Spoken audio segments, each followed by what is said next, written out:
तो नमस्कार सबको, फिर से स्वागत करता हूँ एक और नए वीडियो में। आज का वीडियो है केमिस्ट्री के ऊपर।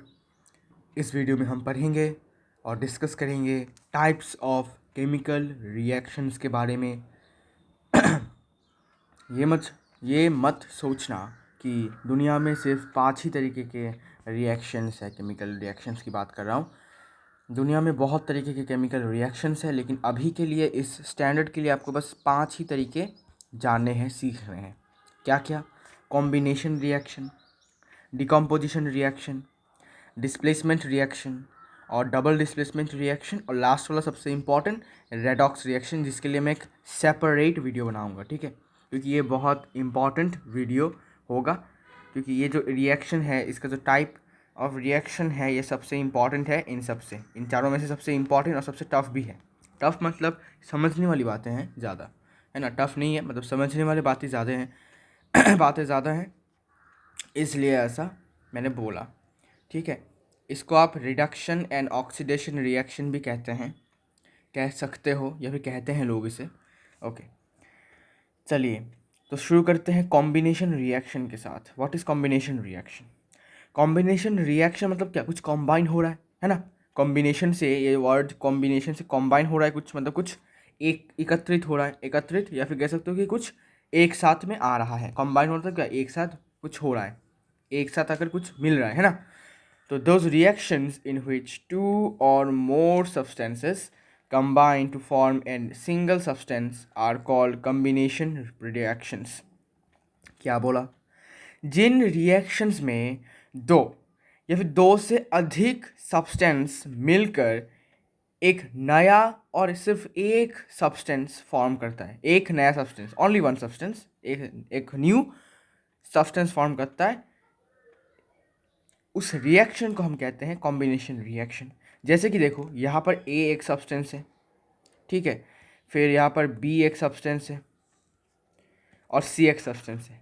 तीनों क्या हुए? प्लस में है, मतलब क्या, कोनो यू कैन से कि रिएक्शन हुआ इनके बीच में, कुछ रिएक्शन हुआ। होने के बाद देखो एक प्रोडक्ट फॉर्म हुआ, जो कि एक सिंगल प्रोडक्ट है। देखो एकदम एक प्रोडक्ट है इसमें, ए बी सी, ठीक है? तो कॉम्बिनेशन रिएक्शन मतलब बहुत सारे रिएक्टेंट्स होंगे, क्योंकि मैंने यहाँ पर रिएक्टेंट्स भी लिख के रखा है आपको समझने के लिए, कि दो या दो से ज़्यादा रिएक्टेंट्स होंगे और एक सिर्फ और सिर्फ एक प्रोडक्ट होगा, ठीक है? ऐसे भी आप याद रख सकते हो। क्या बोला? दो या दो से ज़्यादा रिएक्टेंट्स होंगे जो रिएक्ट करके सिर्फ और सिर्फ एक प्रोडक्ट फॉर्म करेंगे। क्या बोला? सिर्फ और सिर्फ एक प्रोडक्ट, ओनली वन प्रोडक्ट। और इस रिएक्शन को, इस तरीके के रिएक्शंस को कहा जाता है combination reactions. Okay, combination reaction, ठीक है? अभी एग्जांपल देख लो। Magnesium plus oxygen gas reacts in presence of heat and produces magnesium oxide, जो कि एक पाउडर फॉर्म में होता है। तो ये एस लिख सकते हो यहाँ पर, ठीक है? ये पाउडर ही फॉर्म में होता है। ओके, इसलिए सॉलिड होता है, पाउडर तो सॉलिड होता है ना? ओके, तो क्या हुआ? देखो रिएक्टेंट्स कितने हैं? दो है, ठीक है? रिएक्टेंट्स दो है लेकिन प्रोडक्ट सिर्फ एक। तो एक कैसा रिएक्शन होगा? कॉम्बिनेशन रिएक्शन, ठीक है? फिर यहाँ पर देखो, hydrogen gas plus oxygen gas react करके वाटर देता है, ठीक है? वाटर, ये लिक्विड है तो एल लिख देता हूँ।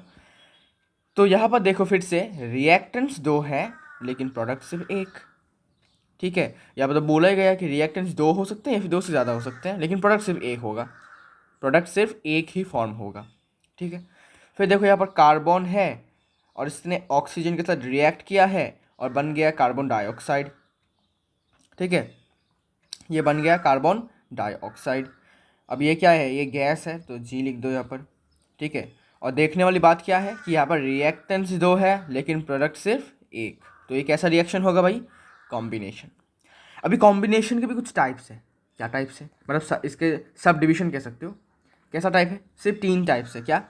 एलिमेंट कंबाइनिंग विथ एलिमेंट, ठीक है? मतलब 3 तरीके के कॉम्बिनेशन रिएक्शन हो सकते हैं। पहला है कि एलिमेंट के साथ और दूसरा एलिमेंट कंबाइन होकर एक रिएक्शन। सेकंड है कि एलिमेंट के साथ एक कंपाउंड कंबाइन होकर एक कॉम्बिनेशन रिएक्शन। और तीसरा कि कंपाउंड के साथ दूसरा कंपाउंड कंबाइन होकर एक रिएक्शन, ठीक है। तो इन तीनों तरीके के रिएक्शंस को हम कॉम्बिनेशन रिएक्शन के अंदर मतलब ये होते हैं, ठीक है। अब देखो, एलिमेंट कंबाइनिंग विथ एलिमेंट मतलब एक एलिमेंट दूसरे किसी एलिमेंट के साथ कंबाइन होकर एक सिंगल प्रोडक्ट फॉर्म करेगा, है ना। तो कॉम्बिनेशन रिएक्शन में क्या होता है, सिंगल प्रोडक्ट फॉर्म होता है, ठीक है।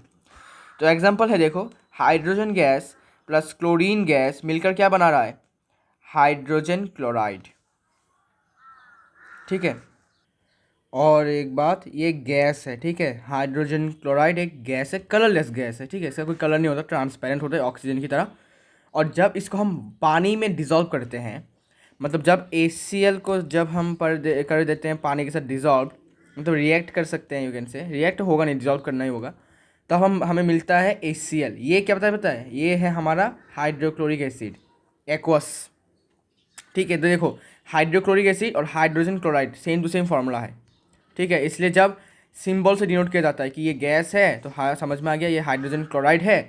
और जब AQ लिखा है मतलब क्या, एक्वा सोल्यूशन, मतलब ये हाइड्रोक्लोरिक एसिड है, ओके। तो इस सब में मैं नहीं जा रहा और तो देखो यहाँ पर रिएक्टेंट्स हैं ये दोनों, और प्रोडक्ट सिर्फ एक फॉर्म हुआ है, हाइड्रोजन क्लोराइड। फिर देखो, नाइट्रोजन गैस और हाइड्रोजन गैस रिएक्ट होकर एमोनिया गैस फॉर्म कर रहा है, ठीक है, एमोनिया गैस फॉर्म कर रहा है। तो रिएक्टेंट तो दो है भाई, ये एलिमेंट है, ये भी एलिमेंट है, ठीक है। इसे हम कहते हैं एलिमेंट्री मॉलिक्यूल, आपने क्लास 9 में पढ़ा होगा एटम्स एंड मॉलिक्यूल्स में, इसे क्या कहा जाता है, एलिमेंट्री मॉलिक्यूल। तो एलिमेंट्री मॉलिक्यूल मतलब क्या, एलिमेंट है ना। तो एलिमेंट फॉर्म कैसा हुआ, प्रोडक्ट सॉरी कंपाउंड फॉर्म हुआ, ठीक है, वो अलग बात है। लेकिन हमें चाहिए क्या, एक ही एलिमेंट के साथ एलिमेंट रिएक्ट कर रहा है या फिर कंबाइन कर रहा है। तो देखो यहाँ पर भी एलिमेंट है, ये भी एलिमेंट है, ये भी एलिमेंट है, ये भी एलिमेंट है। प्रोडक्ट कुछ भी हो सकता है, कंपाउंड हो सकता है या फिर एलिमेंट हो सकता है। आई गेस कंपाउंड ही होता है ज़्यादातर, है ना, ज़्यादातर कंपाउंड होता है, कुछ कुछ केसेस में एलिमेंट भी होता है, ठीक है। अच्छा, ये सब बातें बाद में। फिर देखो, कार्बन एक एलिमेंट है, यहाँ पर ऑक्सीजन भी एक एलिमेंट है, एलिमेंट्री मॉलिक्यूल है। तो फॉर्म हुआ एक सब्सटेंस, एक प्रोडक्ट फॉर्म हुआ, CO2 गैस, है ना। तो कॉम्बिनेशन रिएक्शन में याद रखो कि रिएक्टेंट्स बहुत सारे हो सकते हैं, 2 से ज़्यादा हो सकते हैं, लेकिन प्रोडक्ट सिर्फ और सिर्फ एक होगा। और देखो, ये भी एक एलिमेंट है, हाइड्रोजन गैस, ये ऑक्सीजन गैस, फॉर्म हुआ क्या, वाटर लिक्विड, है ना। तो कॉम्बिनेशन रिएक्शन का टाइप 1 क्या था कि एलिमेंट के साथ एलिमेंट का कॉम्बिनेशन होगा और एक सिंगल प्रोडक्ट फॉर्म होगा। तो ये एग्जांपल है, ठीक है। अभी एलिमेंट के साथ कंपाउंड, ये कैसा होगा भाई, देखो, एलिमेंट के साथ कंपाउंड, ये है कार्बन मोनोऑक्साइड, ठीक है, कार्बन मोनोऑक्साइड, ये कंपाउंड है। कंपाउंड मतलब क्या, मेड अप ऑफ 2 और मोर डिफरेंट एलिमेंट्स। तो देखो, कार्बन एक अलग एलिमेंट है, ऑक्सीजन एक अलग एलिमेंट है, दोनों मिलकर एक नया प्रोडक्ट फॉर्म किया है, सॉरी प्रोडक्ट नहीं, सब्सटेंस फॉर्म किया है, ठीक है। इसे हम कंपाउंड कहेंगे क्योंकि ये इसमें अलग अलग एलिमेंट प्रेजेंट है। एक कंपाउंड है, ये ऑक्सीजन क्या है, गैस, ये एलिमेंट है, तो इनका कॉम्बिनेशन होगा, क्या हुआ, CO2 फॉर्म हुआ, ठीक है, ये भी गैस ही है। Carbon monoxide plus oxygen gives carbon dioxide, ठीक है। कार्बन मोनोऑक्साइड यहाँ पर कंपाउंड है और ऑक्सीजन यहाँ पर एलिमेंट है। फिर sulphur dioxide plus oxygen, sulphur dioxide क्या होगा भाई बताओ, कंपाउंड होगा, क्यों, बिकॉज इसमें डिफरेंट टाइप्स ऑफ एलिमेंट से बना है ये। और ऑक्सीजन सिर्फ एक टाइप ऑफ एलिमेंट से है, तो ये एलिमेंट्री मॉलिक्यूल है, मतलब एलिमेंट ही है। और फॉर्म क्या हुआ है, सल्फर ट्राईऑक्साइड, सल्फर यहाँ पर लिख लो, सल्फर ट्राईऑक्साइड, ठीक है, ट्राई मतलब 3, ऑक्साइड, ठीक है। इसलिए यहाँ पर एटम्स कितने हैं, 3 है, 3 है यहाँ पर ऑक्सीजन के एटम्स, हाँ। तो देखो, ये कंपाउंड था, ये एलिमेंट है, रिएक्टेंट 2 है और प्रोडक्ट सिर्फ एक फॉर्म हुआ, मतलब कॉम्बिनेशन रिएक्शन ही है ये, ठीक है। फिर ये है नाइट्रिक ऑक्साइड, NO, ठीक है, नाइट्रिक ऑक्साइड जब ऑक्सीजन गैस के साथ रिएक्ट करता है तो हमें नाइट्रोजन ट्राई ऑक्साइड मिलता है, नाइट्रोजन ट्राई ऑक्साइड, ये भी गैस है, ये भी गैस है, ठीक है, नाइट्रोजन ट्राई ऑक्साइड, ठीक है, नाइट्रोजन ट्राई ऑक्साइड। अभी देखो, ये कंपाउंड है क्योंकि 2 डिफरेंट एलिमेंट से बना है, और ये एलिमेंट्री मॉलिक्यूल मतलब एलिमेंट है, और ये है हमारा नया प्रोडक्ट जो एक ही प्रोडक्ट फॉर्म हुआ। यहाँ पर रिएक्टेंट बहुत सारे हैं, 2 है, लेकिन प्रोडक्ट सिर्फ एक, मतलब कॉम्बिनेशन रिएक्शन है। और कैसा कॉम्बिनेशन रिएक्शन, जब एलिमेंट के साथ यहाँ पर कंपाउंड कंबाइन हो रहा है, ठीक है। अच्छा भाई, ये तो ईजी है। ठीक है। इसके बाद है कंपाउंड के साथ कंपाउंड का कॉम्बिनेशन रिएक्शन। कंपाउंड होगा, दूसरा कंपाउंड होगा, दोनों कंबाइन होंगे, फिर एक सब्सटेंस फॉर्म होगा, सिंगल सब्सटेंस फॉर्म होगा। तो देखो कैल्शियम ऑक्साइड ये कंपाउंड है, कैल्शियम एक एलिमेंट, ऑक्सीजन एक element, different element. Carbon dioxide ये भी एक कंपाउंड है, कैल्शियम एक एलिमेंट और ऑक्सीजन एक एलिमेंट, सॉरी कार्बन एक एलिमेंट और ऑक्सीजन, हाँ ठीक है। तो देखो इसके साथ इसका रिएक्शन हुआ और क्या फॉर्म हुआ, कैल्शियम कार्बोनेट, ठीक है। मार्बल भी कह सकते हो, लाइमस्टोन भी कह सकते हो कैल्शियम कार्बोनेट को, ठीक है। अच्छा calcium oxide means quick lime, और कार्बन डाइऑक्साइड मतलब गैस, और ये हो गया हमारा क्या, ये सॉलिड फॉर्म होता है कैल्शियम कार्बोनेट, ठीक है। ओके, फिर यहाँ पर देखो रिएक्टेंट्स दो है, और रिएक्टेंट्स दोनों ही क्या है, कंपाउंड है, और प्रोडक्ट कैसा फॉर्म हुआ, सिर्फ सिंगल प्रोडक्ट फॉर्म हुआ है। ओके ओके, कॉम्बिनेशन रिएक्शन है। फिर NH3 एमोनिया में जब हम हाइड्रोजन क्लोराइड ऐड करेंगे तो हमें मिलेगा NH4Cl, मतलब एमोनियम क्लोराइड। और ये जो एमोनियम क्लोराइड है ये सॉलिड फॉर्म में है, ठीक है। ये भी गैस है, ये भी गैस है, और मिला क्या, सॉलिड। ओके, तो देखो रिएक्टेंट साइड में ये भी कंपाउंड है, क्योंकि ये अलग अलग एलिमेंट से बना है, ये भी अलग अलग एलिमेंट से बना है, मतलब क्या, कंपाउंड है। दोनों कंपाउंड मिलकर क्या एक सिंगल प्रोडक्ट फॉर्म कर रहे हैं। तो कॉम्बिनेशन रिएक्शन यही कहता है कि दो या दो से ज़्यादा रिएक्टेंट होंगे और सिंगल प्रोडक्ट होगा, बस। फिर यहाँ पर देखो फिर से एमोनिया गैस और वाटर रिएक्ट करके एमोनियम हाइड्रोक्साइड फॉर्म करता है, ठीक है। एमोनियम हाइड्रोक्साइड फॉर्म करता है। ओके, ये भी गैस है, ये वाटर है, और यहाँ पर एमोनियम हाइड्रोक्साइड जो है वो लिक्विड होता है, ठीक है। तो ये गैस है, ये वाटर है, मतलब लिक्विड है, और क्या फॉर्म हुआ, एमोनियम हाइड्रोक्साइड। ओके ओके, तो देखो रिएक्टेंट साइड में ये कंपाउंड है, ये भी एक कंपाउंड है, मिलकर क्या फॉर्म कर रहा है, एक सिंगल प्रोडक्ट, ठीक है। तो ये है 3 टाइप्स ऑफ कॉम्बिनेशन रिएक्शन और इसके एग्जांपल्स। ओके, तो बहुत आसान सा है। कॉम्बिनेशन मतलब दो रिएक्टेंट या फिर दो से ज़्यादा रिएक्टेंट और सिंगल प्रोडक्ट। और डिकम्पोजिशन रिएक्शन की बात करें तो इसमें इसका उल्टा होता है, कॉम्बिनेशन रिएक्शन का उल्टा। मतलब कॉम्बिनेशन में क्या था, दो रिएक्टेंट्स होंगे या फिर दो से ज़्यादा रिएक्टेंट्स होंगे और सिंगल प्रोडक्ट होगा। डिकम्पोजिशन में रिएक्टेंट एक होगा लेकिन प्रोडक्ट्स दो या दो से ज़्यादा होंगे, ठीक है। देखो इसका definition, when a single substance is broken down into 2 और more products by applying energy. हाँ भाई, डिकम्पोजिशन रिएक्शन को होने के लिए एनर्जी की बहुत ज़रूरी पड़ती है। क्यों? अच्छा मानो कि हमारे पास एक हथौड़ा, ठीक है, this is a hammer. Suppose तुमको ये ब्रिक, पत्थर नहीं, ईंट का टुकड़ा आपको तोड़ना है, ठीक है, दिस इज़ ए ब्रिक। तो अगर आप हथौड़े को सिर्फ इससे टच करवा के रखोगे तो यह टूटेगा क्या? नहीं टूटेगा। आपको क्या करना पड़ेगा? एनर्जी अप्लाई करना पड़ेगा, आपको इसको स्विंग करवाना पड़ेगा, मतलब आपको इसमें काइनेटिक एनर्जी देना पड़ेगा अपने हाथों से, तब जाके ये ईंट जो है टूटेगा। वैसे ही डिकम्पोजिशन रिएक्शन में एनर्जी देना बहुत ज़रूरी है, नहीं तो चीज़ें क्या होंगे, टूटेंगे नहीं, ठीक है। सिंपल सा एक एग्जांपल दे दिया आपको। तो चीज़ों को टूटने के लिए हमें एनर्जी देना पड़ता है, ठीक है। जैसे कि मैंने आपको बताया हथौड़ा का एग्जांपल, वैसे ही डिकम्पोजिशन रिएक्शन में चीज़ों को टूटने के लिए हमें एनर्जी देना पड़ता है। वो हीट हो सकता है, इलेक्ट्रिसिटी हो सकता है, या सनलाइट हो सकता है, इसके बारे में पढ़ेंगे अभी, ठीक है। They are usually endothermic in nature. Endothermic मतलब क्या? एंडोथर्मिक मतलब जिस रिएक्शन में हमें हीट को सप्लाई करना पड़ता है, ठीक है। और एक्सोथर्मिक मतलब जहाँ से जिस रिएक्शन से हीट रिलीज होता है, ठीक है। एक्सोथर्मिक मतलब हीट रिलीज्ड। ओके, इसके बारे में पढ़ेंगे बाद में जब इसका ख़त्म होगा, ठीक है। इस वीडियो में पढ़ेंगे, चिंता मत करो। तो जब एक सिंगल सब्सटेंस को, मतलब सिंगल रिएक्टेंट को हम तोड़ते हैं किसका मदद करके? अप्लाइंग एनर्जी, और ये टूटकर दो या दो से ज़्यादा प्रोडक्ट्स में बिखर जाता है, तो उस रिएक्शन को हम कहते हैं डिकम्पोजिशन रिएक्शन। और डिकम्पोजिशन रिएक्शन एंडोथर्मिक होते हैं नेचर में। मतलब जितने भी दुनिया में डिकम्पोजिशन रिएक्शन है वो सारे के सारे कैसे हैं? एंडोथर्मिक है, मतलब सबको हमें क्या करना पड़ेगा, एनर्जी सप्लाई करना पड़ेगा, तभी जाके डिकम्पोजिशन रिएक्शन होगा। ओके, जैसे कि देखो यहाँ पर ABC है, एक सिंगल रिएक्टेंट, और प्रोडक्ट देखो कैसा फॉर्म हुआ, 1 2 3, मतलब 2 से ज़्यादा है, ठीक है, ऐसा मैंने आपको दिखाया। ओके, ये है डिकम्पोजिशन रिएक्शन। अभी एग्जांपल्स देखते हैं आराम से।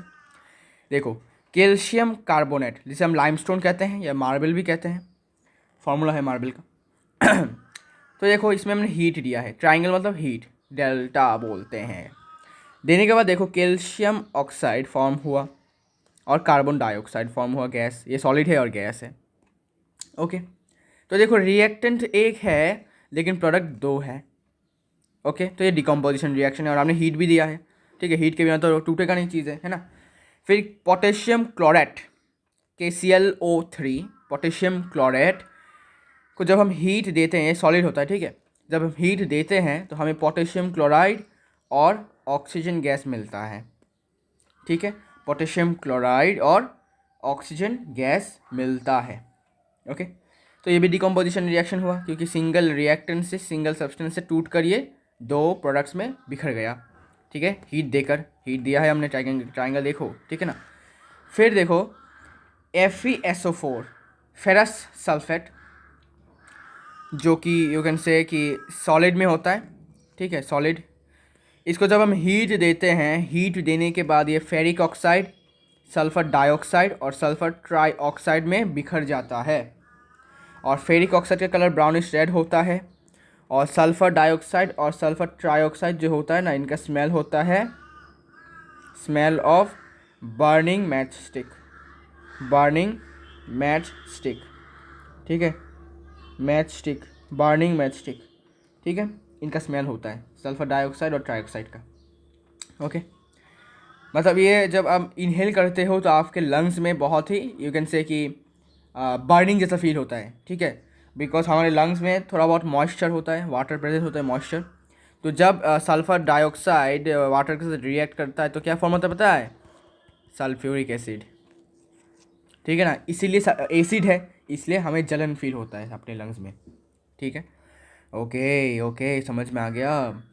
तो देखो यहाँ पर, देखो फिर से यहाँ पर जो है एक है लौंडा, एक है, लेकिन इसके टूटने के बाद ये 3 प्रोडक्ट्स में बिखर गया, ठीक है। तो सिंगल सब्सटेंस है, रिएक्टेंट एक है और प्रोडक्ट है 3, मतलब 2 से ज़्यादा है, तो इसे हम क्या कहेंगे, डिकम्पोजिशन रिएक्शन। एक और एग्जांपल देखो भाई।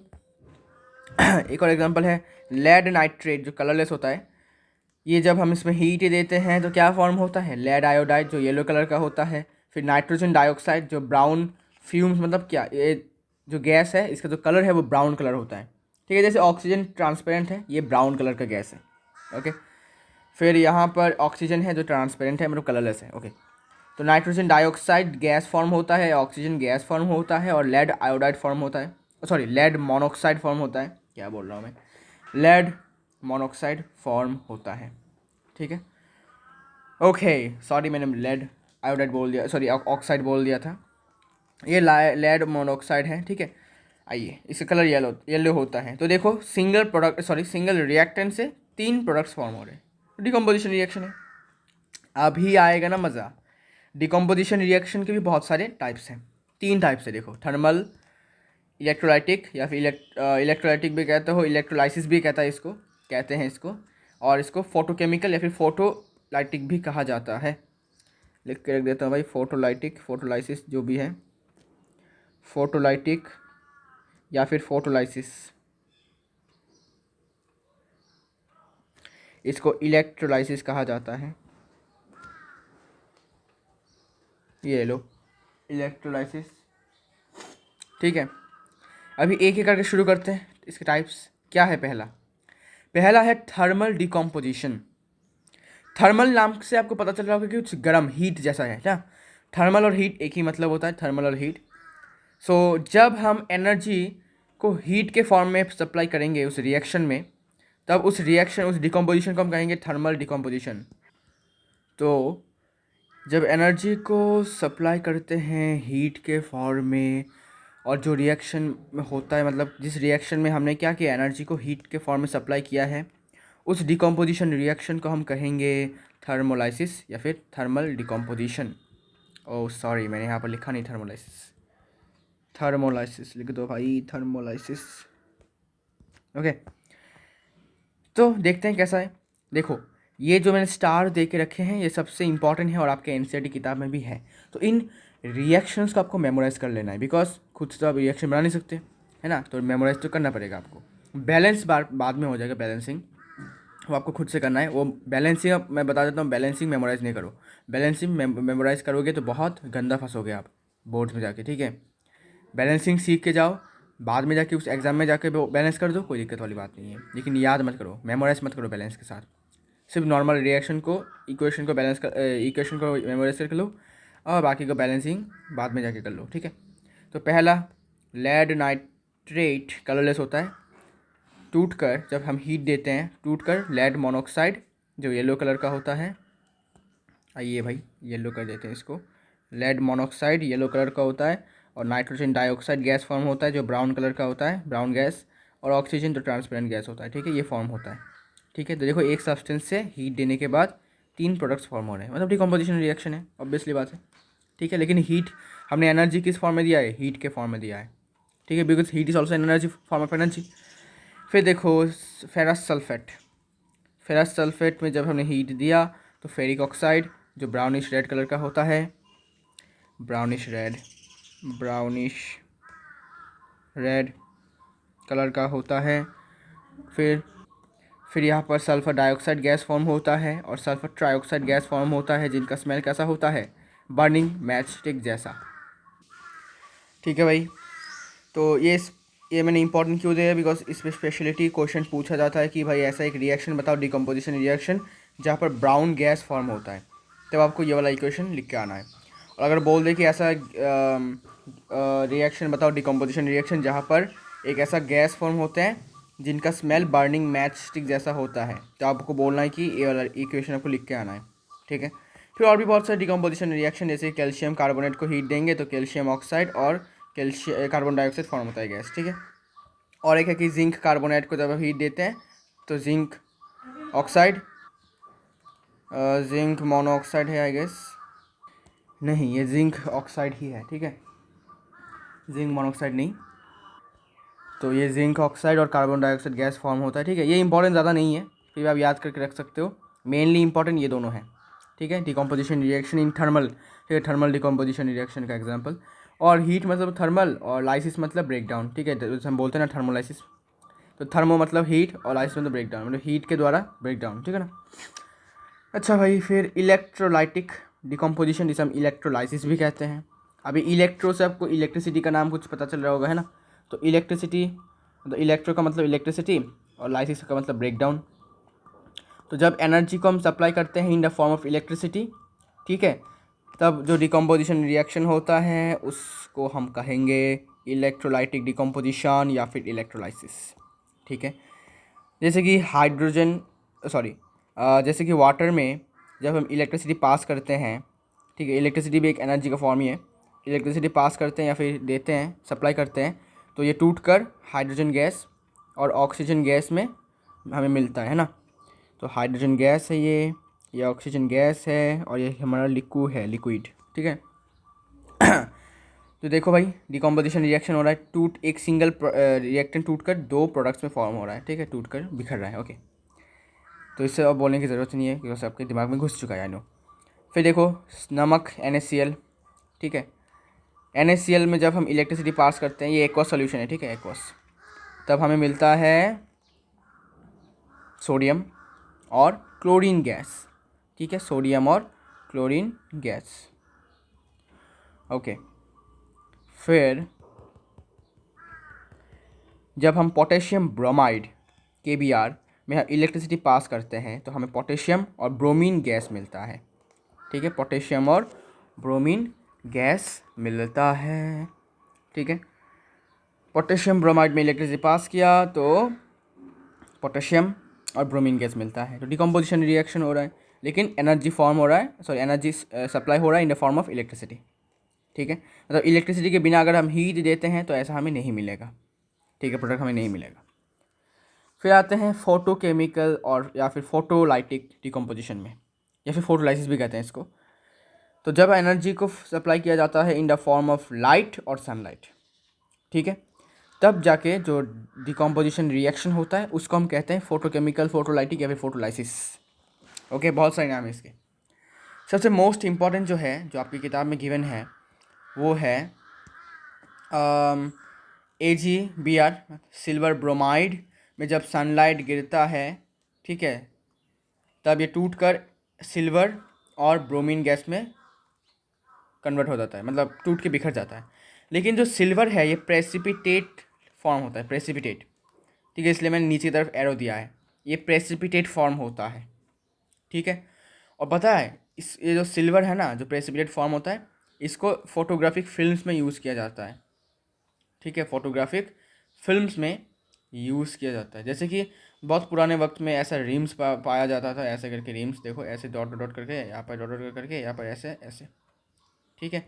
यहाँ पर ये रीम जो है ना, यहाँ पर कैमरा से फ़ोटो खींचा जाता था, और जब भी ये इन प्रेजेंस ऑफ सनलाइट आता था, इन प्रेजेंस ऑफ सनलाइट आता था, तब जो है ये मतलब ख़राब हो जाता था, ठीक है, क्योंकि प्रेसिपिटेट फॉर्म हो जाता था, इसलिए अलग हो जाता था ये।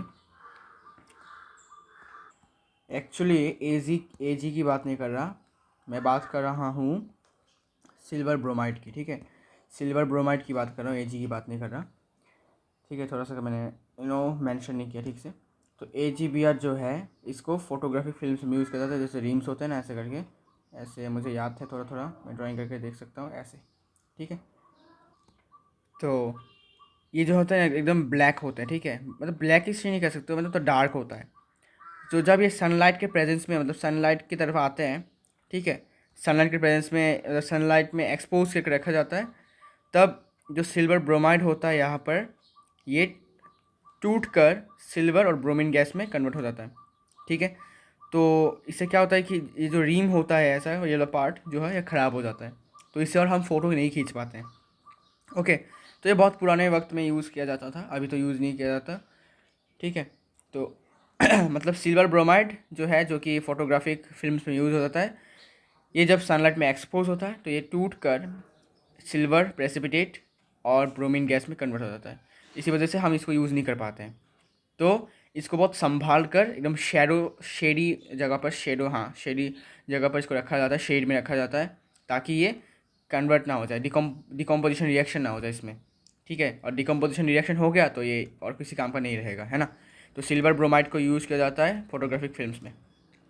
और एक एग्जांपल गिवन है आपके बुक में, सिल्वर क्लोराइड जब हम इन लाइट के प्रेजेंस में आता है तो ये टूटकर सिल्वर और क्लोरीन गैस में कन्वर्ट हो जाता है।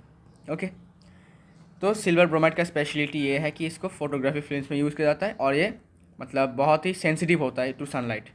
सनलाइट के प्रेजेंस में आने के बाद ये ऐसा हो जाता है, टू डिकम्पोजिशन हो जाता है इसका, डिकम्पोज हो जाता है, ठीक है ना, डिकम्पोजिशन रिएक्शन हो जाता है इसका, ठीक है। फिर हम बात करेंगे फोटोकेमिकल के बाद डिस्प्लेसमेंट रिएक्शन के बारे में। Now what is displacement reaction? Displacement reaction मतलब जब एक मोर रिएक्टिव एलिमेंट डिस्प्लेस या फिर सब्स्टिट्यूट करता है। डिस्प्लेस मतलब क्या, हटा देना, सब्स्टिट्यूट मतलब क्या, उसकी जगह ले लेना। Okay, A less reactive element from its compound, the reaction is called displacement reaction. जब एक मोर रिएक्टिव, जब एक ज़्यादा ताकतवर इंसान कम ताकतवर इंसान को उसके घर से निकाल देता है, यू कैन से, तब उस रिएक्शन को कहते हैं डिस्प्लेसमेंट रिएक्शन। ऐसे आप इसको याद करके रख सकते हो, ठीक है। More reactive element less reactive element को डिस्प्लेस कर देगा, मतलब हटा देगा, या फिर उसकी जगह ले लेगा। सब्स्टिट्यूट मतलब जगह ले लेना, और डिस्प्लेस मतलब हटा देना, एक ही बात है, ठीक है। फ्रॉम इट्स कंपाउंड, उसके कंपाउंड से इसको हटा देगा, भाई बहुत ताकतवर है, इसके कंपाउंड से इसको हटा देगा। The reaction is called displacement reaction. जैसे कि आप देख सकते हो कि A प्लस BC, तो A मोर पावरफुल है, मोर रिएक्टिव है, ठीक है, मोर रिएक्टिव है देन B। तो ये क्या करेगा, B के जगह पर A आ जाएगा। तो देखो यहाँ पर AC प्लस B, मतलब क्या किया इसने A ने B को हटा दिया, मतलब A क्या होगा, obviously more reactive than B, that's why इसने हटा दिया, जैसे कि यहाँ पर AC+B है, ठीक है, फिर B जो है वो C से ज़्यादा रिएक्टिव है, ठीक है। फिर देखो यहाँ पर C को इसने हटाकर क्या कर दिया, दूर भगा दिया या फिर उसकी जगह ले लिया इसने, ठीक है। तो ये एक कंपाउंड है, ठीक है, BC एक कंपाउंड है, यहाँ से BC को हटा दिया, मतलब BC कंपाउंड से BC को हटवा कर इसने उसका जगह ले लिया, ठीक है। इसलिए इसको कहा जाता है डिस्प्लेसमेंट रिएक्शन, मतलब हटाने वाला रिएक्शन कह सकते हो आप, जगह लेने वाला रिएक्शन, ठीक है। इसके भी 3 टाइप्स हैं, क्या, मेटल डिस्प्लेसिंग मेटल, जब एक मेटल दूसरे मेटल को डिस्प्लेस करता है। अच्छा, ये more reactive less reactive element कौन से हैं देख लो। ये है रिएक्टिविटी सीरीज़ ऑफ मेटल्स, देख सकते हो इतना बड़ा सा ही, ठीक है। तो ये हमने क्लास 7 में पढ़ा होगा आपने। तो रिएक्टिविटी सीरीज़ ऑफ मेटल्स, सबसे पहला आता है पोटेशियम, फिर सोडियम, फिर कैल्शियम। आप इसको ऐसे याद कर सकते हो, PSC मैजेंटल, ठीक है, PSC मैजेंटल, फिर H, ठीक है, H, फिर यहाँ पर लास्ट में CmSgP, ठीक है, ऐसा आपको याद करना है। और P for potassium, S for sodium, C for calcium not carbon, carbon non metal है, मेटल नहीं है। फिर M for magnesium, A for aluminium, Z for zinc, I for iron, N for nickel, I for iodine नहीं है, iodine non metal है, याद रखो। T for tin, L for lead actually, और H फॉर हाइड्रोजन, हाइड्रोजन एक non metal है, फिर भी इसको मेटल के रिएक्टिविटी सीरीज में इंक्लूड किया गया है बिकॉज ये मेटल्स की तरह पता है क्या है, इलेक्ट्रोपॉजिटिव है, मेटल की तरह ये इलेक्ट्रोपॉजिटिव है। दिस इज इलेक्ट्रोपॉजिटिव मीन्स कि ये एक टेंडेंसी रखता है क्या, टू लूज इलेक्ट्रॉन, ठीक है। लेकिन हमें तो पता है कि नॉन मेटल्स जो है वो गेन करते हैं इलेक्ट्रॉन को, इसी वजह से hydrogen being a non metal acts like a metal, इसलिए इसको रिएक्टिविटी सीरीज ऑफ मेटल में रखा गया है। फिर लास्ट में C for copper, M for mercury, S for silver, G for gold, P for platinum, ठीक है। मतलब ऊपर से नीचे तक, ऊपर से धीरे धीरे धीरे धीरे धीरे रिएक्टिविटी सीरीज नीचे आएगा। मतलब सबसे रिएक्टिव पोटेशियम, इसके बाद थोड़ा कम सोडियम, इससे थोड़ा कम कैल्शियम, इससे थोड़ा कम मैग्नीशियम, इससे थोड़ा कम एल्यूमिनियम, इससे थोड़ा कम जिंक, इससे थोड़ा कम आयरन, इससे थोड़ा कम, ऐसे करके आएगा। आते आते आते प्लेटिनम सबसे लेस, सबसे मोस्ट लीस्ट रिएक्टिव होता है ये, ठीक है, ओके। तो आपको इसको लिख लेना है, ठीक है, आराम से लिख लेना है वीडियो को पॉज करके। फिर मेटल डिस्प्लेसिंग मेटल, ठीक है, एक बड़ा ज़्यादा रिएक्टिव एक कम रिएक्टिव को डिस्प्लेस करेगा, लेकिन दोनों ही मेटल्स है, ठीक है। तो देखो Fe+CuSO4, जब हम आयरन को मिक्स करते हैं, रिएक्ट करवाते हैं कॉपर सल्फेट के साथ, तब फेरस सल्फेट और कॉपर हमें मिलता है। तो देखो आयरन जो है वो कॉपर से ज़्यादा रिएक्टिव है according to reactivity series of metal, आप देख सकते हो, चेकआउट कर सकते हो। इसीलिए क्या करेगा, आयरन जो है कॉपर को उसके कंपाउंड से हटा देगा। तो कॉपर का कंपाउंड कौन सा है, कॉपर सल्फेट, इस कंपाउंड से इसको कॉपर को हटा देगा। अभी बोलोगे भाई फिर सल्फेट को क्यों नहीं हटा पाएगा, बिकॉज मेरे भाई सल्फेट क्या है, एक आयन है, और क्या है, एक नॉन मेटल आयन है, ठीक है। नॉन मेटल आयन मतलब क्या, एनायन है, एनायन मतलब क्या, नेगेटिव आयन, ओके ना। और हमें पता है कि नॉन मेटल्स क्या होते हैं, नेगेटिव होते हैं, मतलब इलेक्ट्रॉन को गेन करते हैं, मतलब क्या, नेगेटिव हो जाते हैं वो। इसलिए हमें मेटल की बात कर रहा है यहाँ पर, मेटल के साथ मेटल की बात कर रहा है, ना कि नॉन मेटल की। अगर नॉन मेटल की बात करता तो हम SO4 को लेते, है ना। और तो कॉपर को आयरन, क्योंकि आयरन ज़्यादा पावरफुल है, शक्तिशाली है वो, तो कॉपर को हटा देगा उसके कंपाउंड से और वो खुद अपनी उसका जगह ले लेगा। तो FeSO4 और कॉपर को हटा देगा तो ये अकेला हो गया, ठीक है। फिर zinc plus iron sulphate gives zinc sulphate plus iron. देखो जिंक जो है वो आयरन से भी पावरफुल है, ज़्यादा शक्तिशाली है, तो उसने क्या किया, आयरन को उसके कंपाउंड आयरन सल्फेट से हटवा कर खुद उसका जगह ले लिया, आयरन का जगह ले लिया, zinc sulphate plus Fe, okay. फिर क्या है, copper, copper plus silver nitrate. अभी देखो कॉपर जो है वो सिल्वर से ज़्यादा रिएक्टिव है, तो इसका मतलब क्या होगा, इसका मतलब ये होगा कि कॉपर क्या करेगा, सिल्वर को उसके कंपाउंड से हटवा कर खुद उसकी जगह पर बैठ जाएगा। तो यहाँ पर बन जाएगा क्या, copper nitrate plus silver, okay, ठीक है। अच्छा, अब एक काम करो, तुम इस वाले इक्वेशन को करके दिखाओ मुझे, डिस्प्लेसमेंट रिएक्शन वाला। AlCl3 प्लस Zn गिव्स क्या होगा बताओ, मुझे आंसर बताओ बस, मतलब अपने कॉपी में लिखो, लिख के बताओ क्या होगा आंसर। ठीक है, रिएक्टिविटी सीरीज चेक करो, मैं आपको हिंट दे देता हूँ, इसका आंसर थोड़ा अलग होगा। क्यों अलग होगा मैं बताऊँगा, पहले आप रिएक्टिविटी सीरीज को चेक करो, देखो कौन ज़्यादा पावरफुल है और कौन ज़्यादा कम पावरफुल है ना। देखो देखो जल्दी देखो जल्दी देखो, हो गया। चलो तो इसका आंसर मैं लिख देता हूँ, इसका आंसर होगा नो रिएक्शन। क्यों भाई नो रिएक्शन, क्यों क्यों भाई क्यों भाई क्यों भाई? देखो एल्यूमिनियम और जिंक में से मोर रिएक्टिव कौन है, आइए देखते हैं। देखो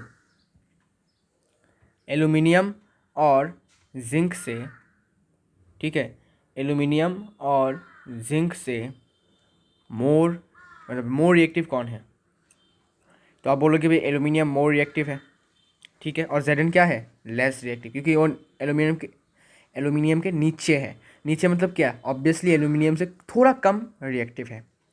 तो मुझे बताओ क्या जिंक एल्यूमिनियम को उसके कंपाउंड से हटवा पाएगा क्या, बताओ। क्योंकि जिंक एल्यूमिनियम से कम रिएक्टिव है, तो क्या हटवा पाएगा, नहीं पाएगा। ये शक्तिशाली नहीं है, शक्तिशाली अभी भी यही है, ये अभी भी सबसे ज़्यादा शक्तिशाली है इन दोनों में से। तो जिंक क्या करेगा, क्या इसको हिम्मत होगी क्या इसको हटाने का हिम्मत होगा क्या, नहीं होगा, इसलिए नो रिएक्शन। ठीक है। अभी और एक ही रिएक्शन लिखो भाई, देखो इसको ट्राई करके देखो। Ag प्लस HgCl2 क्या होगा बताओ, क्या होगा बताओ। सिल्वर प्लस मर्करी क्लोराइड, ठीक है, मर्करी क्लोराइड, बताओ क्या होगा, कोई रिएक्शन होगा या नहीं होगा बताओ। चेक करो रिएक्टिविटी सीरीज को चेक करो, तो देखो इसका आंसर होगा नो रिएक्शन। क्यों भाई, देखो सिल्वर कहाँ पर है और हाइड्रोगाइलम कहाँ पर है, मतलब मरकरी कहाँ पर है। देखो सिल्वर है ये और मरकरी है ये, ठीक है, सिल्वर है ये और मरकरी है ये। मरकरी क्या है, सिल्वर से ज़्यादा पावरफुल है, क्योंकि सिल्वर क्या है, मरकरी के नीचे है, और नीचे मतलब क्या, less reactive than mercury.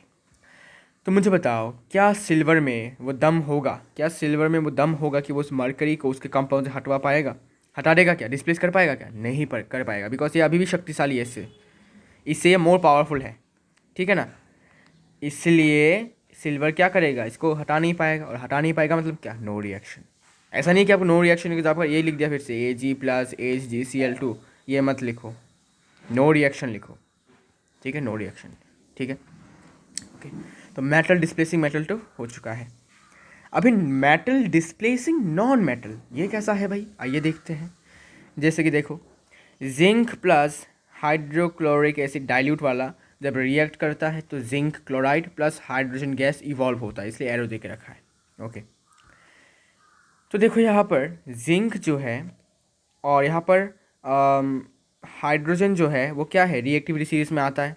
Okay, लेकिन हाइड्रोजन क्या है, एक नॉन मेटल है, लेकिन फिर भी ये रिएक्टिविटी सीरीज में है। ओके, तो हम क्या कर सकते हैं, जिंक और हाइड्रोजन में से पावरफुल कौन है ये देख सकते हैं, आइए देखते हैं।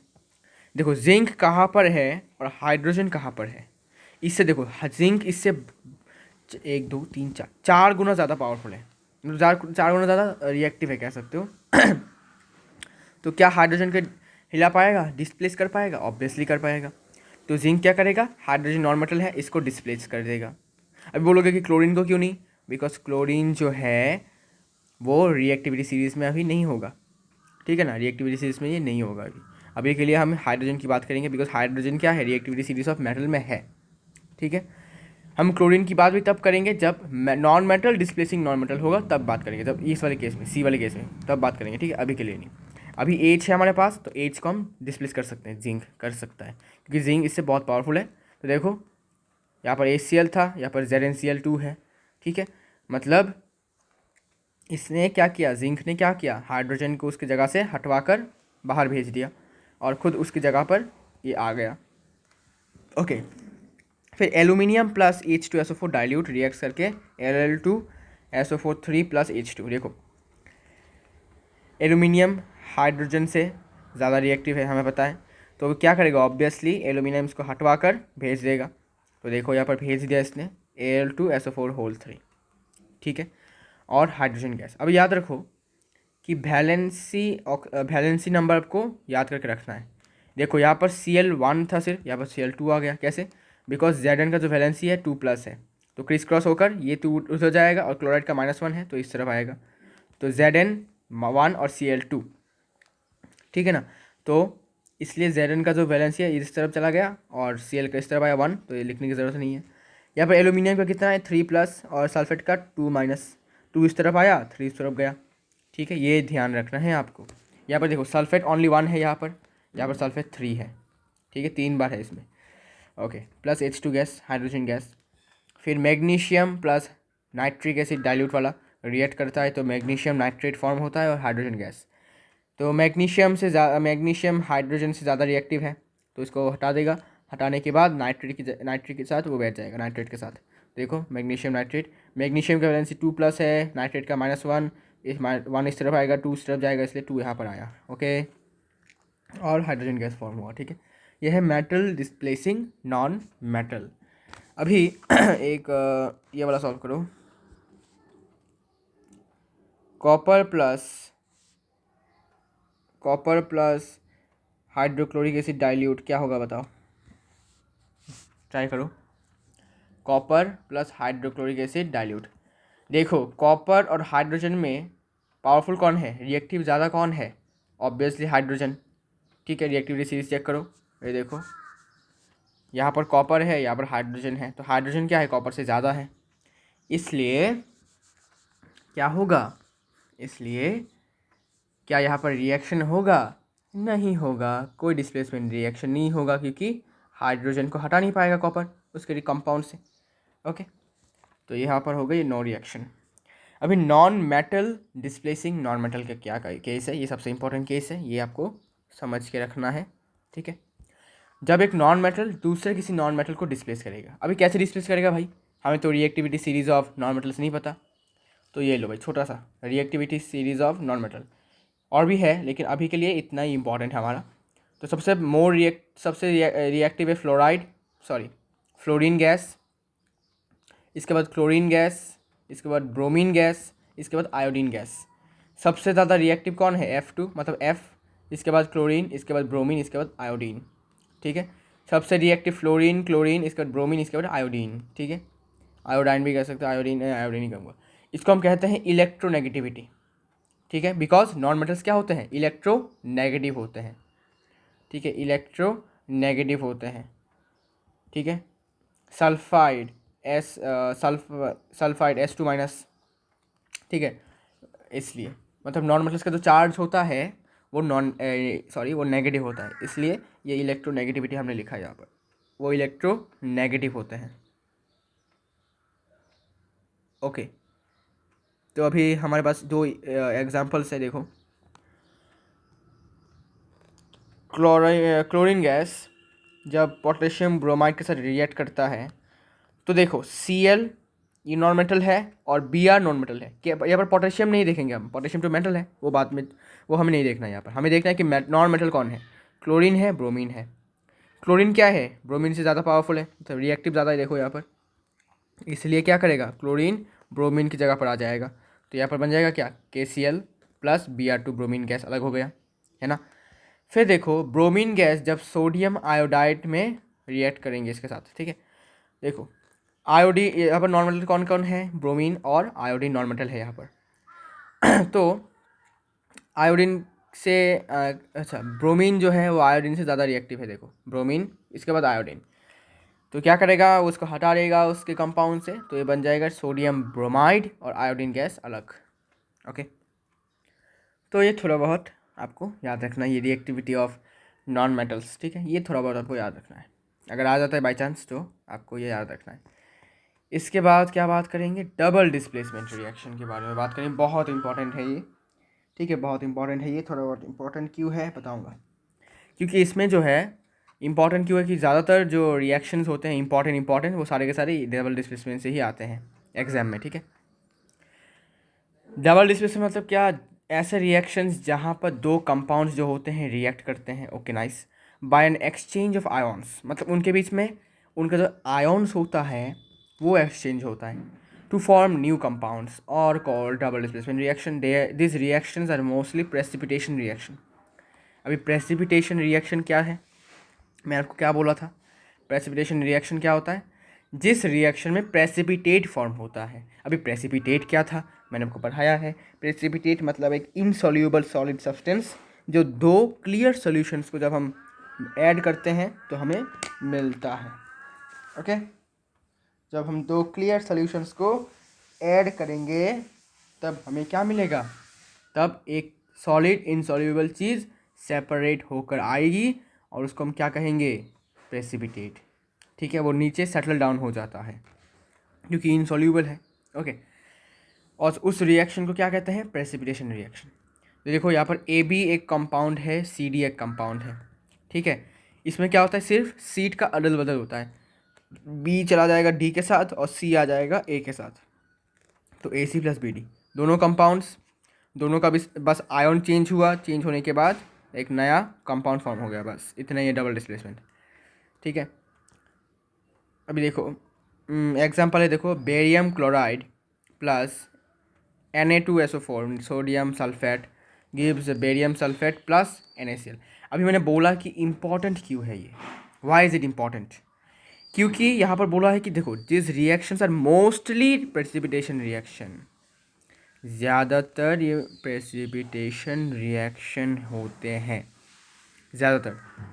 ठीक है, यहाँ पर कुछ एक्सेप्शंस भी हैं। ठीक है, ऐसे भी डबल डिस्प्लेसमेंट रिएक्शंस हैं जिनमें प्रेसिपिटेशन फॉर्म नहीं हो रहा है फिर भी वो डबल डिस्प्लेसमेंट रिएक्शन है, जैसे कि बताऊंगा ये वाला और ये वाला, इसमें कोई प्रेसिपिटेशन रिएक्शन फॉर्म नहीं हो रहा। तो इम्पॉर्टेंट इसलिए भी है कि यहाँ पर डिफरेंट डिफरेंट कलर्स के प्रेसिपिटेट फॉर्म होते हैं। देखो यहाँ पर वाइट प्रेसिपिटेट फॉर्म होता है इस रिएक्शन से, यहाँ पर येलो प्रेसिपिटेट और यहाँ से ब्लैक प्रेसिपिटेट फॉर्म होता है। ठीक है, तो ये तीन इक्वेशंस तो आपको एकदम मेमोराइज करना पड़ेगा ही पड़ेगा।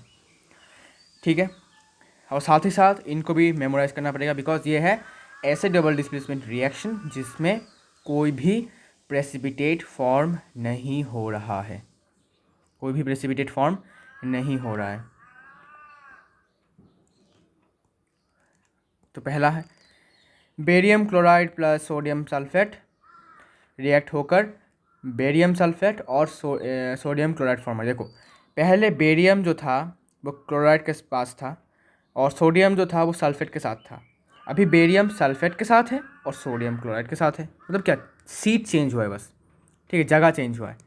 ठीक है, आयन चेंज हुआ है, ये सोडियम आयन है, ये सल्फेट आयन है, ये बेरियम आयन है, ये सल्फेट आयन है, ये सोडियम, ये क्लोराइड आयन है, ये बेरियम आयन है, ये क्लोराइड आयन है। तो एक्चुअली में होता क्या है, जब भी इसको एक्वस किया जाता है, मतलब वाटर में डिज़ोल्व किया जाता है सॉल्यूशन को, तब ये जो टूट कर आयन में कन्वर्ट हो जाता है। देखो ये बेरियम आयन बन जाता है और ये क्लोराइड आयन बन जाता है Cl-1। ठीक है, Cl1- भी कर सकते हो।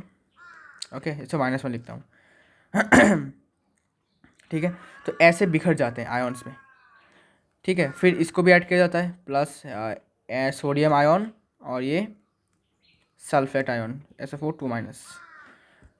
तो हमें क्या पता है कि नेगेटिव और पॉजिटिव एक दूसरे को अट्रैक्ट करते हैं, मतलब ऑपोजिट चार्जेस एक दूसरे को अट्रैक्ट करते हैं। तो पॉजिटिव के साथ चला जाएगा नेगेटिव वाला, मतलब ये वाला SO4 2-, और यहाँ पर नेगेटिव के साथ पॉजिटिव आ जाएगा प्लस या माइनस। अभी बहुत लोग बोलेंगे कि भाई फिर यहाँ भी तो पॉजिटिव नेगेटिव है तो ये भी अट्रैक्ट नहीं होंगे क्या, होंगे, होने के बाद फिर से टूट जाएंगे, होने के बाद फिर से टूट जाएंगे, टूट कर फिर से ऐसे बन जाएंगे, फिर से ऐसे अट्रैक्ट होंगे, फिर से टूटेंगे। ऐसा होता रहेगा जब तक कि ये कोई नया आयन के साथ बॉन्ड नहीं बना देता, कंपाउंड नहीं बना देता, मतलब आयोनिक कंपाउंड ना ही बना लेता, तब तक ये फिर से इसके साथ प्लस होगा, होने के बाद फिर से टूटेगा, फिर से प्लस होगा, फिर से टूटेगा, ऐसे करते करते फिर जब तक कि ये इसके साथ प्लस नहीं हो जाता, आयोनिक कंपाउंड नहीं बना देता, तब तक ऐसा रहेगा। ठीक है, इसलिए मैंने बोला आपकी नेगेटिव ये जो है नेगेटिव के साथ ऑपोजिट चार्जेस अट्रैक्ट करते हैं एक दूसरे को, फिर यहाँ से ये प्लस है ये माइनस है, दोनों को क्या करेगा, अट्रैक्ट करेगा। ठीक है ना। तो इससे क्या होता है, इससे ये ऐसा फॉर्म हो जाता है, ठीक है। इसमें क्या फॉर्म होता है, ये वाइट प्रेसिपिटेट फॉर्म होता है, ये वाला BSL4। फिर ऐसा दूसरा रिएक्शन है, lead nitrate plus potassium iodide gives potassium, sorry, lead iodide plus potassium nitrate. यहाँ पर लेड आयोडाइड जो है वो एक येलो प्रेसिपिटेट होता है, तो इसको तो आपको याद करना ही पड़ेगा, ठीक है। ये वाला देखो, यहाँ पर भी लेड पहले नाइट्रेट के साथ था, अभी लेड आयोडाइड के साथ है। पहले पोटेशियम आयोडाइड के साथ था, अभी पोटेशियम नाइट्रेट के साथ है, तो जगह चेंज हो गया है ना। फिर copper sulphate plus hydrogen sulphide, hydrogen sulphide SULPHIDE sulphide. Hydrogen sulphide एक गैस है जिसका स्मेल रॉटन एग्स की तरह है। Gives copper sulphide plus sulphuric acid, ठीक है, सल्फ्यूरिक एसिड, इट इज़ एकॉस। तो ब्लैक PPT फॉर्म होता है। कॉपर सल्फाइड जो है ये ब्लैक PPT है, प्रेसिपिटेट, तो इम्पॉर्टेंट है। देखो, पहले कॉपर जो था सल्फेट के साथ था, अभी कॉपर सल्फाइड के साथ है। पहले हाइड्रोजन सल्फाइड के साथ था, अभी हाइड्रोजन सल्फेट के साथ है। ओके, तो जगह चेंज हुआ है बस, इसलिए इसको कहा जाता है डबल डिस्प्लेसमेंट। फिर यहाँ पर देखो, इसमें क्या कोई भी प्रेसिपिटेट फॉर्म नहीं हो रहा है। देखो, iron sulphide plus sulphuric acid dilute वाला जब रिएक्ट करते हैं तो आयरन सल्फेट और हाइड्रोजन सल्फाइड गैस पैदा होता है। देखो, यहाँ पर कोई भी प्रेसिपिटेट फॉर्म नहीं हो रहा है। यहाँ पर आयरन जो है सल्फाइड के साथ था, यहाँ पर आयरन जो है सल्फेट के साथ है। यहाँ पर हाइड्रोजन जो था सल्फेट के साथ है, यहाँ पर हाइड्रोजन जो है वो सल्फाइड के साथ है, तो जगह चेंज हो गया। फिर देखो, barium chloride plus aluminium sulphate gives barium sulphate plus aluminium chloride. Barium पहले क्या था, क्लोराइड के साथ था, अभी बेरियम सल्फेट के साथ है। पहले एल्यूमिनियम सल्फेट के साथ था, अभी एल्यूमिनियम क्लोराइड के साथ है। ओके, जगह चेंज हो गया और इसमें कोई भी प्रेसिपिटेट फॉर्म नहीं हो रहा है। दूसरा एग्जांपल देखो, दूसरा एग्जांपल है ये NaOH plus hydrochloric acid dilute वाला जब रिएक्ट करता है तो NaCl और वाटर फॉर्म होता है, ठीक है। यहाँ पर भी कोई प्रेसिपिटेट फॉर्म नहीं हो रहा है, फिर भी ये डबल डिस्प्लेसमेंट रिएक्शन है। देखो, यहाँ पर सोडियम जो है पहले हाइड्रोक्साइड के साथ था, अभी सोडियम जो है क्लोराइड के साथ है। पहले हाइड्रोजन जो था वो क्लोराइड के साथ था, अभी हाइड्रोजन जो है वो ऑक्सीजन के साथ है, तो जगह चेंज हुआ है बस, इसलिए इसको कहा जाता है डबल डिस्प्लेसमेंट रिएक्शन। तो डबल डिस्प्लेसमेंट रिएक्शन में मोस्टली क्या होगा, जगह चेंज होगा आयॉन्स का, ठीक है। एक्सचेंज ऑफ आयॉन्स मतलब क्या, जगह चेंज होगा ना, ठीक है। तो ये है इसका खासियत कि ये ज़्यादातर इसके रिएक्शन जो होते हैं वो प्रेसिपिटेशन रिएक्शन होता है। और ये 3 इक्वेशन तो मस्ट है, पहला के फर्स्ट 3, ये वाइट प्रेसिपिटेट, येलो प्रेसिपिटेट और ब्लैक प्रेसिपिटेट, ये वाला तो आपको याद रखना ही पड़ेगा। फिर बात करेंगे आज के लास्ट टॉपिक के ऊपर, जो कि है types of reactions on the basis of energy flow. अभी एनर्जी फ्लो के बेसिस पर टाइप्स ऑफ रिएक्शन 2 तरीके के, जो मैंने आपको बोला, एंडोथर्मिक और एक्सोथर्मिक। एंडोथर्मिक कैसा है, एंडोथर्मिक में क्या होता है, जिस रिएक्शन में हम एनर्जी को सप्लाई करते हैं या फिर एनर्जी एब्जॉर्ब होता है, ठीक है। जिस रिएक्शन में हम एनर्जी सप्लाई करते हैं या फिर एनर्जी एब्जॉर्ब होती है उसको हम कहेंगे एंडोथर्मिक रिएक्शन। जैसे कि हमने पहले पाया था, कैल्शियम कार्बोनेट में जब हम हीट देते हैं, मतलब क्या हीट सप्लाई कर रहे हैं हम, तब ये टूटकर कैल्शियम ऑक्साइड और कार्बन डाइऑक्साइड गैस हमें मतलब प्रोड्यूस होता हुआ दिखता है ना। तो हमने क्या किया, यहाँ पर हमने हीट को सप्लाई किया है, इसलिए ऊपर एरो के ऊपर ऐसा देते हैं, ठीक है। इसे हम कहते हैं क्या, इसे कहा जाता है एंडोथर्मिक रिएक्शन। और एक्सोथर्मिक मतलब जिस रिएक्शन से हीट रिलीज होता है या फिर इवॉल्व होता है, मतलब एक ही बात है, रिलीज और इवॉल्व एक ही बात है, मतलब निकलता है, ठीक है। तो जब मीथेन गैस में हम ऑक्सीजन को मिक्स करते हैं तो हमें कार्बन डाइऑक्साइड, वाटर और एनर्जी मिलता है, ठीक है। तो जब एनर्जी निकलेगी तब प्लस एनर्जी लिखा जाता है, और जब हम एनर्जी सप्लाई करते हैं तो एरो के ऊपर लिखा जाता है, ठीक है। बस यही डिफरेंस है, ठीक है। तो एक्सोथर्मिक मतलब क्या, एग्जिट। एक्सो का मतलब क्या होता है, exit, exit of what, heat. और एंडो मतलब क्या, एंट्री, इसलिए ऐसा होता है एंडोथर्मिक, ठीक है। यहाँ पर एंट्री हो रहा है हीट का, यहाँ पर एग्जिट हो रहा है हीट का, हीट नहीं सॉरी एनर्जी का, ठीक है, सिर्फ हीट बोलूँगा तो गलत होगा। Okay, so this is the end of this video.